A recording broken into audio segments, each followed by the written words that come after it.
Meditações no Evangelho de Lucas, dia 20. Cristo descreve os homens de sua própria época e expõe a tolice deles. Lucas 7, 31 a 35. Em primeiro lugar, aprendamos, nesses versículos, que o coração das pessoas não convertidas é desesperadamente pervertido e ímpio. Nosso Senhor destacou essa lição por meio de uma admirável comparação, descrevendo a geração entre a qual ele viveu enquanto esteve na terra. Ele os comparou a meninos. Asseverou que os meninos que brincavam na praça não eram mais obstinados, perversos e difíceis de serem agradados do que os judeus daquela época. Nada os satisfazia. Estavam sempre achando erros. Qualquer meio que Deus utilizasse para ministrar entre eles, os judeus o rejeitavam. Qualquer mensageiro que Deus lhe enviasse não os satisfazia. Inicialmente, surgiu João Batista, vivendo no deserto, de maneira ascética e abnegada. A respeito dele, os judeus disseram: tem demônio. Então, veio o Filho de Deus, comendo, bebendo e adotando hábitos sociais de uma pessoa normal. Imediatamente, os judeus o acusaram de ser um glutão e bebedor de vinho.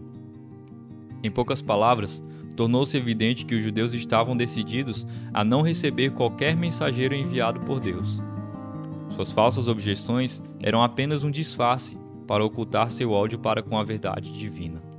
Eles realmente detestavam a Deus mesmo, e não a seus mensageiros. Talvez sintamos admiração e surpresa ao lermos sobre esse incidente. Pensamos que jamais houve homens tão perversamente irracionais quanto os judeus daquela época. Mas temos certeza de que esse tipo de conduta não se repete com frequência entre os chamados cristãos? Será que não reconhecemos que, nos dias de hoje, a mesma coisa se manifesta constantemente entre nós?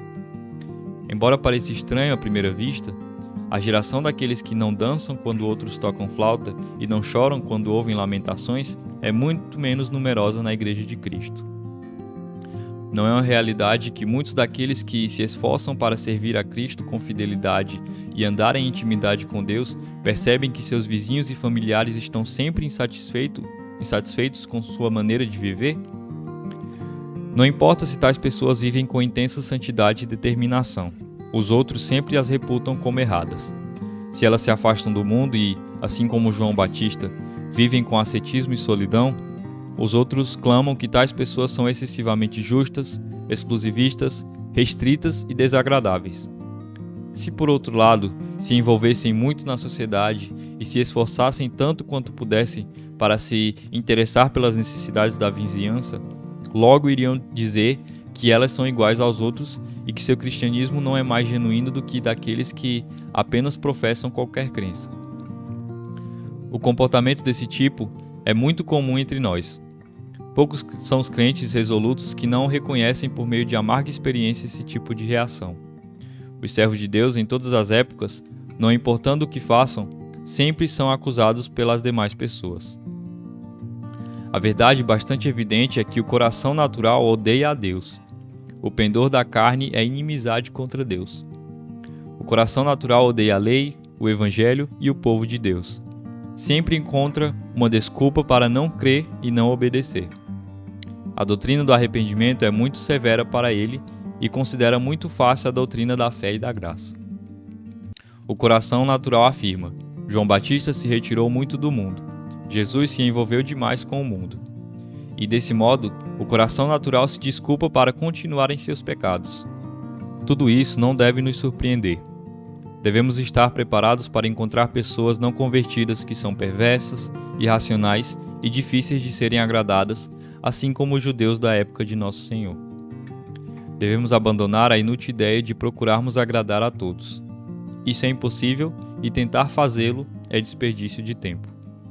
Temos de nos contentar em andar nos passos de Cristo e deixar que o mundo diga o que quiser. Façamos o que pretendemos. Jamais satisfaremos o mundo ou silenciaremos suas perversas críticas. Inicialmente, eles encontram falta em João Batista e depois em nosso bendito Senhor. O mundo continuará vituperando e encontrando erros nos discípulos de Cristo enquanto houver qualquer deles na terra. Em segundo lugar, aprendemos, nesses versículos, que a sabedoria dos caminhos de Deus é sempre reconhecida e admitida por aqueles que possuem corações sábios. Essa lição foi ensinada por meio de uma sentença obscura. A sabedoria é justificada por todos os seus filhos. Parece difícil extrairmos qualquer outro significado dessa afirmativa por meio de uma interpretação exata e consistente. A ideia que nosso Senhor desejou transmitir-nos parece ser que, embora a maioria dos judeus fosse incoerente e dura de coração, havia alguns que não eram. E, ainda que milhares deles não vissem sabedoria no ministério de João Batista e do próprio Jesus, havia alguns poucos eleitos que não pensavam assim. Esses poucos eram os filhos da sabedoria.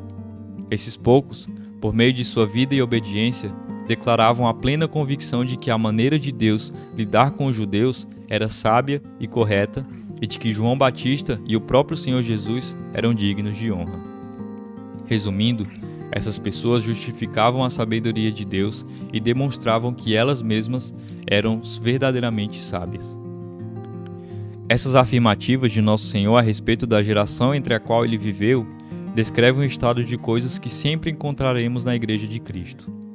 Apesar dos vitupérios, zombarias, objeções e críticas perversas lançados contra o Evangelho pela maioria dos homens, sempre haverá alguns em todos os lugares que o aceitarão e obedecerão a ele com alegria. Jamais faltará um pequeno rebanho que escute a voz do pastor alegremente e que procure andar com retidão em seus caminhos. Os filhos deste mundo podem escarnecer do Evangelho e desdenhar a vida dos crentes. Podem reputar como loucura a maneira de viver deles e não encontrar qualquer sabedoria e beleza em seu comportamento. Mas Deus cuidará em sempre ter um povo. Sempre haverá alguns que proclamarão a perfeita excelência das doutrinas e exigências do Evangelho e justificarão a sabedoria daqueles que ele enviou.